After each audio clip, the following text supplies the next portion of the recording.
You guys can see the first bullet point on here being the conversation about growth plates. And from someone who has had myself a lot of experience training younger individuals, younger athletes, especially early on in my training career, this was a common question from parents is like, is it safe for them to be training? Because I heard that if they strength train that it could stunt their growth plates. And you know, like many things out there in the fitness industry, there's a lot of misinformation. And we'll talk about this in our special populations, but there's not a lot of really great research that shows that strength training at younger ages is going to cause any of those issues. But it's like everything. Obviously, if I'm strength training someone inappropriately, I'm progressing too fast, I'm focusing on loads, yeah, not only can it have an impact on injury, but potentially maybe on growth plates.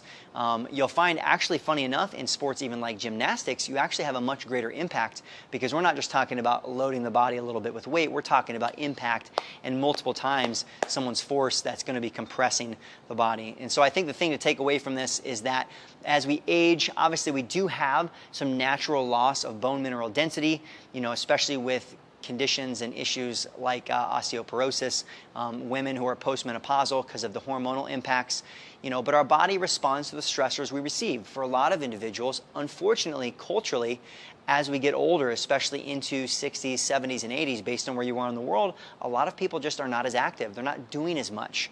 You know, and that might be, unfortunately, it could be because of previous injuries they don't do as much, but our body will respond well to the stresses that it receives. So doing some sort of load-bearing, even for some people, impact-based activity is a really great way to try to maintain as much bone mineral density as we can as we age.